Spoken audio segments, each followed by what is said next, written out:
continues to rise. Helen Wright, ITN. Well, over now to Mark Webster at Bewdley on the River Severn. So, Mark, what are things looking like there now? Well, conditions here are absolutely dreadful. Behind me, some of these houses have already been evacuated. One house here has decided to stay. They've built some sandbags up to try and stop this river, but it looks unstoppable. Billions of gallons are coming down here. We're now talking 16 feet above its usual level. And what is normally quite a placid stretch of the Severn here literally stretches out in this raging torrent for a couple of 100 yards out here. And bear in mind that the stuff that's coming down here is a pretty awful mix. It's water, yes, but it's also silt, it's sand, and it's sewage. And what that is doing is, when it lands in the houses, obviously creating the most appalling mess. And Mark, as in other areas, some nervous days ahead, presumably. Undoubtedly, all the indications are that the water we're looking at here is just a foretaste of things to come, that actually far more rain is going to fall, that the levels are going to rise. We've already heard these are the worst floods in this area for more than 50 years. It's already 3 feet higher than it was 18 months ago. And obviously what the residents here fear, some of whom are no longer insurable, is that in the next few days they will see even worse conditions. Some of the most vulnerable have been taken out. Many of the others are just going to have to try and get through. Mark Webster, thanks a lot. Another place on anxious flood watch tonight is York. The water's already into many buildings there, including the Archbishop's Palace, but mostly the river defences have been holding. Terry Lloyd reports. Tonight in York city centre, the floodwaters rose to almost first floor level. Riverside dwellings were swamped as the River Ouse continued spilling over, and families were told to stay on alert for worse to come. Keep watching out, because at the present time we're seeing more rainfall coming. Is to listen out for further warnings and be watchful. Staff had spent hours pumping out their premises, only to return and find water 2 feet deeper. Now the battle's on to prevent a mass evacuation. Flood defence systems shielding residential areas are holding, but can't take much more. This man-made slope was built in the 1980s as part of York's flood defence barrier. It's designed to protect hundreds of homes from the swollen River Ouse. But as you can see, the river level is already just a few feet away from the top here, and the water's already seeping through. If it gets any worse, then families living over here will be told to move out. Firemen are pumping night and day to try and keep the water levels down. Without them and the barriers, all hope would be lost. We'd be coming down the streets now in boats. There'd be no traffic around here. We would literally be all up at the school and we'll have moved out. It would be absolutely a lot worse than what it would be without the barriers. No such protection at the Archbishop's Palace when the river burst its banks. Everyone joined in to help move artefacts and records upstairs to high ground. The waters have really surrounded the palace pretty well now. They've totally inundated the undercroft, where we had stored quite a large number of artefacts, things of historic value, but we managed to get most of those out. The river's running 16 feet higher than normal, and more torrential rains expected tomorrow. The defences are close to breaking point. Terry Lloyd, ITN, York. Well, nearly everyone seems to agree that something will have to be done to stop storms and floods doing the damage we've seen again this week. But what can anyone, government or governed, usefully do? Here's our science editor, Lawrence McGinty. The Deputy Prime Minister today convened what you might call a flood summit. And he spelt out in his inimitable style that we're going to have to learn how to cope with extreme weather events caused by global warming. I don't have the powers to actually perhaps sit down and pray and ask we don't have the weather. I do think for a long time we've avoided the circumstances that clearly show a pattern of very bad weather that's going to be more frequent, and we should recognise that. If severe events like floods are going to be more common, what can we do to protect against them? Most obviously, we can change where we build houses, avoiding flood areas. But developments like these 3,000 homes at Eastbourne, perilously close to the sea, are going ahead, even though global warming could increase sea levels by 2 feet in the next 50 years. So could we strengthen sea and river defences against the future effects of global warming? We spend nearly £300 million a year on flood defences. That would have to increase massively. This week, for example, these sluices on the River Medway in Kent was simply overwhelmed. It's been almost impossible to prevent flooding in parts of the country the last 2 weeks. We've had the equivalent of 4 months' rainfall in about 48 hours. That's just very extreme. Most scientists believe protection can never be enough. We have to combat global warming at source. Launching a new report today, European scientists warned that means cutting the gases that cause global warming, like carbon dioxide from burning fossil fuels. Are people happy to see the sort of damage that very violent storms can wreak? If those are risks that people want to avoid, then it's very important that people reduce their energy use and find more renewable forms of energy, like solar, like wind power. And it means high taxes on the fuels that pollute. Politically, a poison chalice. Lawrence McGuinty, ITN. Now the other news. Ministers today mounted a propaganda offensive against petrol price rebels who are threatening more protests in the next fortnight. Tony Blair said the government would do what it could on fuel duty, but not at the expense of pensioners or mortgage payers. Joe Andrews reports. Motorists filling up tonight after the Prime Minister warned the petrol protesters that they aren't going to get everything they want in the autumn statement, and he won't allow them to hold the country to ransom. In the Commons, William Hague accused Tony Blair of betraying the poorest section of society over tax. These people thought the government would help them, and they have been utterly betrayed. And one of the reasons for that is how petrol tax increases have hit the poorest people in the country. But the Prime Minister said the fuel protesters weren't the only ones with a good call on the government's money. Whatever we can do on fuel, it cannot be the expense of people's mortgages going up, or being unable to do something for pensioners, or being unable to do the commitment to invest in public services, which is vital for people in this country. And in response to demands for a speedy police reaction to any new blockades, Tony Blair said he wouldn't allow an unlawful protest or one that brought the country to a halt. That didn't please one of the fuel protest leaders listening outside. Now we know why so many people know he is an out-of-touch and arrogant Prime Minister. Yeah, well said. The problem we've got at the moment, from what I can see, of both sides, there are politicians that have lost that meaning, looking after the people. We'll find out more tomorrow about the government's contingency plans for any new fuel blockade. The Home Secretary is due to give a statement in the Commons, in yet another indication that this government is now prepared, if necessary, to take on the fuel protesters. Joe Andrews, ITN, Westminster.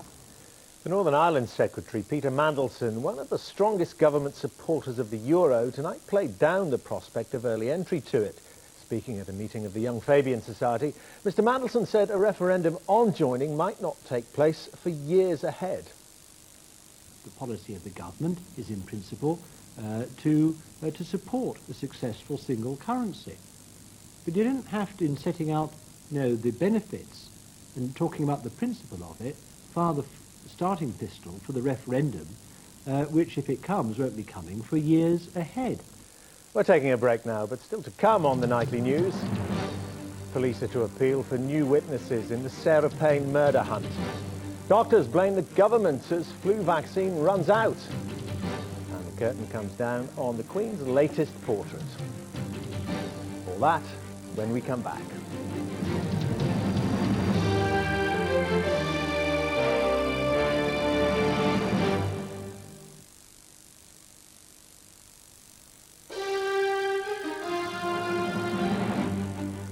Welcome back to the Nightly News. The headlines so far. Parts of Britain already badly hit by flooding are bracing themselves for more heavy rain. In York, one of the worst affected areas, more houses are being evacuated and water levels are still rising. And the Prime Minister has told MPs that a big cut in fuel duty would mean higher interest rates and less for pensioners. Police investigating the abduction and murder of 8-year-old Sarah Payne are launching a new drive for potential witnesses. Among people they want to hear from are truck drivers who use a cafe in West Sussex near where her body was found. Here's Richard Slee. 4 months after the Paynes lost their daughter, the police have revealed plans to broaden the scope of their investigation into Sarah's murder. With no significant new leads, they need to identify new witnesses whose evidence could mean a breakthrough. So tomorrow they're staging a fresh reconstruction of the day Sarah was abducted. an update on this reenactment filmed in July, and announcing a new appeal for information. For the first time, police will ask 2 new groups of potential witnesses to come forward. Buyers and sellers at a car boot sale the day after Sarah vanished and close to where her body was found, and motorcyclists and lorry drivers who use the Tote Cafe, a snack bar in the same area. They'll also renew their appeal for a vital witness, the driver of a lorry which almost collided with a white van on the A29. Police will also return to the fields they searched over the summer. The recent storms have blown away leaves and flattened undergrowth. Detectives hope that could reveal previously hidden clues. Richard Slee, ITN. ITV News has learned that the British Medical Association is blaming the government for shortages of flu vaccine in some areas. It says GPs weren't given enough warning of the plan to extend free jabs to everyone over 65. Sue Saville reports. 11 million doses of flu vaccine, here being prepared in eggs, were supposed to be more than enough for the at-risk groups. But 78-year-old Joan Bevington is among those being told not enough of the vaccine has yet reached surgeries. I just hope I get it soon. Her GP has resorted to using doctors' chat rooms on the internet to try to source extra supplies. In vain. Vulnerable patients are at risk, he says. Some of the people who are in the target groups, the over 65s, and the people with chronic asthma and heart disease, may end up not being protected against influenza.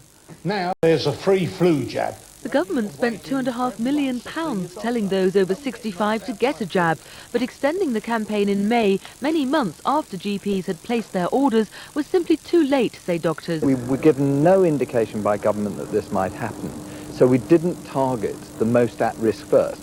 And I hold the government totally responsible. They should not start vaccinating well people if they can't make sure there's sufficient vaccine for all. On his first day as chief executive of the NHS, Nigel Crisp insisted the vaccine will get through. In most places, we've actually got the vaccine well available for people, and we expect to have it everywhere very soon. So we're sorry if there's some delay here, but it will be available. A batch of the delayed flu vaccine is due to reach GPs in 2 weeks' time. But given the backlog of patients waiting and the 10 days it takes for the vaccine to become effective, many in the most vulnerable target groups will not be protected against flu until December. Sue Saville, ITN. The Palestinian President Yasser Arafat and the former Israeli leader Shimon Peres have been holding talks to try to end the violence in the Middle East. Several more people were killed today in clashes between Israeli troops and Palestinian gunmen.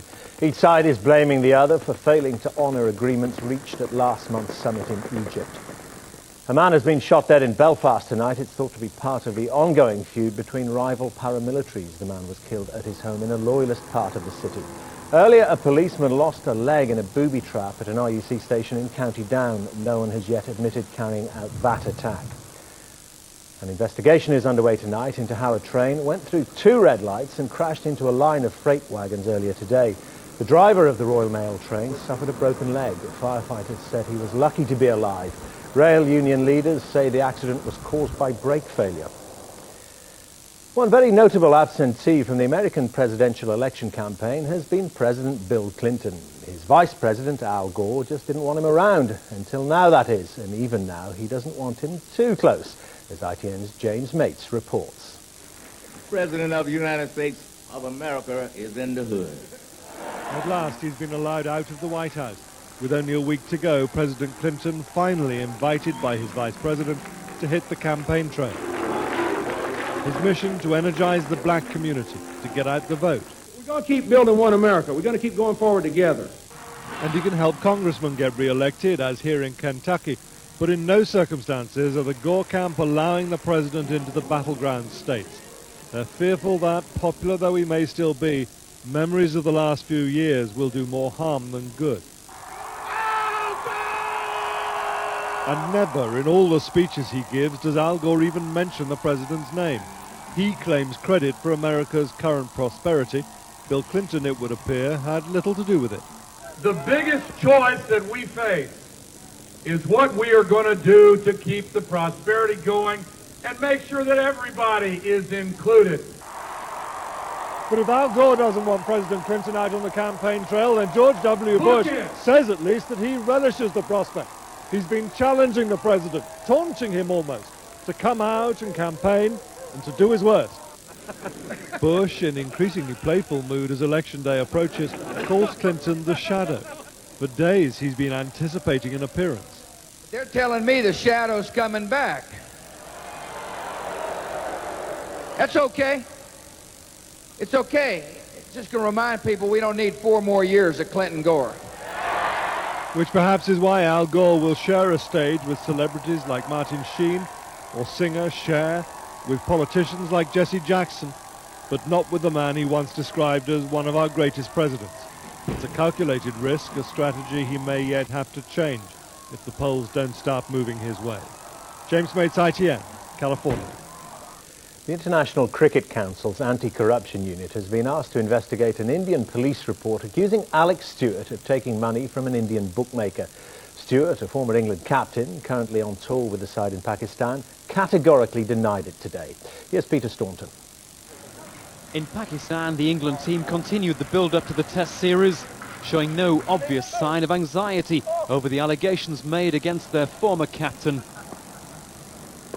But across the border in Delhi, there was chaos as the long-awaited report into cricket corruption was finally released.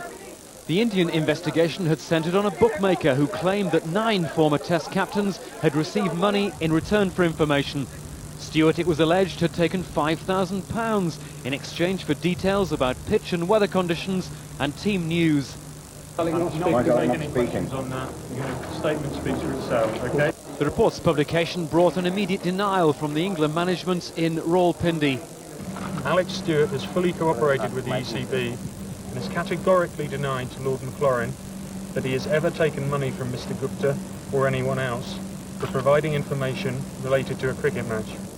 The allegations relate to an unsuccessful England tour of India in 1993. The Indian authorities haven't yet released what evidence, if any, they have to back up the bookmakers' claims.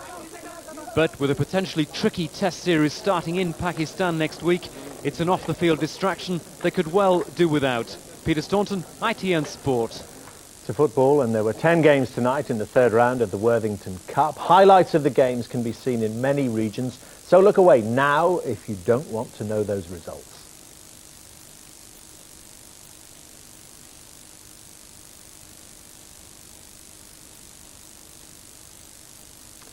The Queen unveiled a new portrait of herself by a Russian painter, Sergei Pavlenko, in the City of London today. He said it wasn't difficult, and she appeared to be delighted with the result. Libby Vina reports. It's a face that has graced no less than 130 portraits. But it's rare for the Queen to unveil one herself. So taken was she with this impression of her in full garter robes by a Russian-born artist, she gave it her personal seal of approval at the Drapers' Hall in the City of London. She hasn't always been so amused by her portraits. In 1996, this Anthony Williams picture was criticised for making her look much older than her 70 years. 2 years later, this Justin Mortimer effort with its severed head was considered a bit too modern. In the same year, Robert Wraith's attempt was said to be out of focus. The artist says she was an easy subject to paint. Well, she's done so many poses, so she knows how to do it, and in many ways it wasn't difficult. One critic says her tastes are naturally conservative. It's very traditional and conventional in its approach to portraiture, and perhaps that's an indication of the styles of art she likes. With her image on every stamp, banknote and coin in the country, the Queen could be forgiven for becoming complacent about her portraits. But in fact, she takes them very seriously. She sat for this one 5 times and was said to be unusually pleased with the result. With her Golden Jubilee approaching, there are likely to be many more canvases of the Queen to come. Libby Vina, ITN, The City. The main news again. Thousands more families face being forced out of their homes tonight by the most widespread floods for half a century. With more rain forecast, it's feared the worst still isn't over. And the Prime Minister said today that meeting the demands of the fuel price rebels would mean higher interest rates and less for pensioners. Tonight's financial figures, and the FTSE 100 index closed 19 points up, reaching a 7-week high. In New York, the Dow Jones dropped by almost 72 points, and the pound rose by just over 1/4 cent against the dollar. And now the headlines in tomorrow's papers.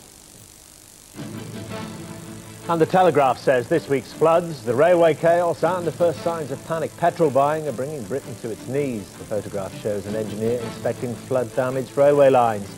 The Guardian leads on the story of a 19-year-old beaten to death by his racist cellmate hours before he was due to leave Felton Young Offenders Institute. The Times leads on the betting scandal facing international cricket after allegations that the former England captain Alex Stewart was paid to provide match information to an illegal bookmaker. The Sun devotes its back page to that story and reports that Pakistan has criticised England for allowing Stewart, who denies the allegations, to stay in the Tour party. The Daily Mail leads on the growing war of words between the government and the fuel protesters. And the Mirror uses its front page to attack the man behind the protests, David Hanley. And that's it for now. I'll be back again tomorrow at 11 from me and all the ITV Nightly News team. Good night.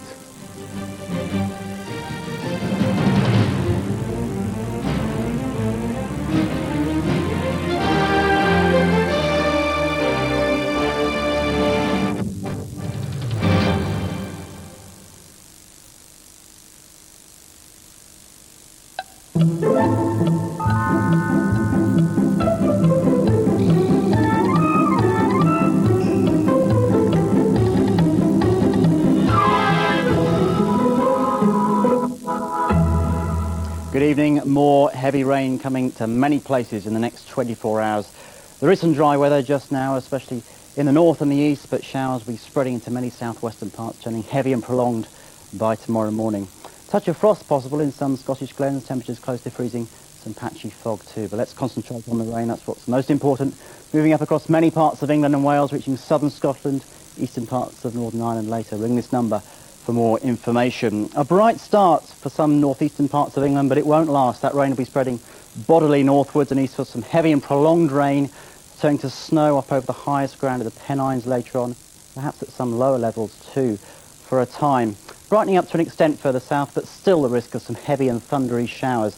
The wider picture was some brightness for northern parts of Scotland, perhaps the best of the weather here, but even parts of Northern Ireland will turn very showery later on. It's going to feel cold just about everywhere, especially where that rain and snow persists. Temperatures perhaps no higher than 6 or 7, 11 at best, but very strong winds in most places. That's it from me. Here's a summary. Power Gen. Power, whatever the weather.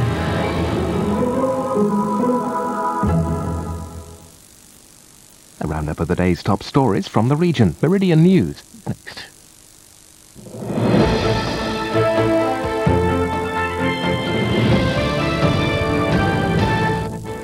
Good evening. Halloween trick-or-treat youngsters who pushed a burning nightlight through an elderly woman's letterbox are being hunted by police tonight. Officers say it was an irresponsible prank which could easily have ended in tragedy. Many children like these were well behaved while trick-or-treating, but hundreds of others were resorting to threats and intimidation. At Heron Square in Eastleigh, an 84-year-old woman had a burning nightlight pushed through her letterbox, setting fire to her carpet. So something like that to happen, that's just really callous and uncalled for, especially for kids, know what they're doing, know it's wrong, they shouldn't do it. But as people tried to alert the elderly woman to the fire, she refused to open the door. We understand that neighbours were trying to raise the alarm of the lady at the front of the house, but of course she was concerned that the trick-or-treaters had come back, to give us a bit of problems. So she didn't respond immediately to that. Luckily these Good Samaritans actually went and dealt with the incident. At this mobile computer centre run by Age Concern at Netley, many people had stories of harassment from trick-or-treaters. They wanted cash, they didn't want sweets or anything else, and in fact they were given sweets and threw them down and ran off. All they wanted was... I've nothing against it for well-organised infants, but once it gets beyond that again, it's a nasty American habit. For many, Halloween is now too full of nasty tricks and definitely no treat. Amy Aitchison in Eastleigh for Meridian News. Nearly 5,000 homes in the south are still without power tonight following the storms which swept across the region. Some have been cut off for 3 days. Electricity Board officials say their engineers are working flat out to repair fallen power lines. Working by candlelight, Ian Henderson's computer batteries are running low and his patience has almost run out. It gets very cold here. the central heating obviously doesn't work because the power's off. So for myself and my girlfriend, we've been staying in a hotel for the last 2 nights. It's just been too cold to stay here. You can't access Seaboard's computer. Why can't we get through to Seaboard?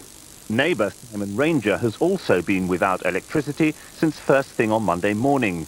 But it's not so much the lack of power which has angered him as the lack of information. Across the region, about 100,000 households have been hit. Although the vast majority have now been reconnected, Seaboard admits its response has been inadequate. We certainly haven't performed as well as I would have wished to have done. We have made a large investment in the telephony and messaging system that we've put in place in the last couple of months. Regrettably, in its first major test, and I would stress it really is a major test of our logistics here, we have had some problems with it. Even though the unpredictable conditions haven't helped the engineers, the power companies hope to have everyone reconnected by the weekend, weather of course permitting. Residents have been returning to their homes at a caravan park in Dorset today after being forced to flee in the face of rising floodwater. The River Stour had broken its banks at Iford in Bournemouth after being swelled by heavy rainfall upstream. Police helped to evacuate the caravan park last night as the river threatened to engulf the area. I think everybody was quite concerned because of the deluge that was coming downriver from Blandford. Hopefully it's the water meadows of Throop on the way down took up most of it, and it wasn't as bad, fortunately, when it arrived here as we anticipated. But with more heavy rain forecast, the park may come under threat again later in the week. 24 operations are being cancelled every week at a hospital in Hampshire because of a staffing crisis. The problems at the Queen Alexandra Hospital in Cosham are likely to continue until the new year. And a second person has died after a giant tree was blown onto 2 cars on Sunday night in Hindhead in Surrey. The man, who was in his 60s, was rushed to hospital but lost his fight for life earlier today. Fire has destroyed the inside of a factory on an industrial estate in Hampshire. More than 20 firefighters were called to the blaze at ACW Technology Limited in Petersfield.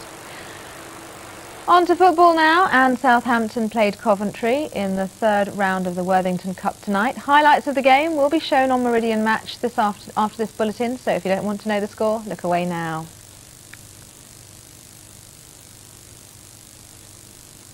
And that's all the news from Meridian for today. Of course, we'll be back again in GMTV at 6:10 tomorrow. Bye-bye.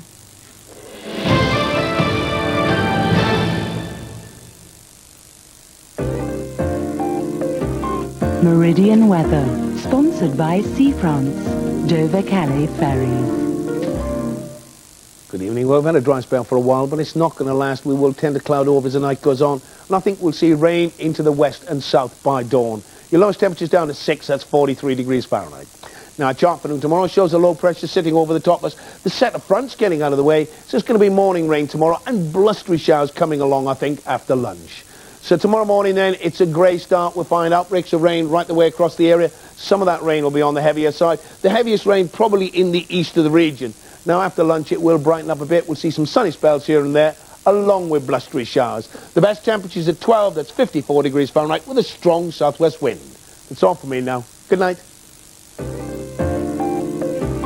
Meridian weather, sponsored by Sea France, Dover-Calais ferries.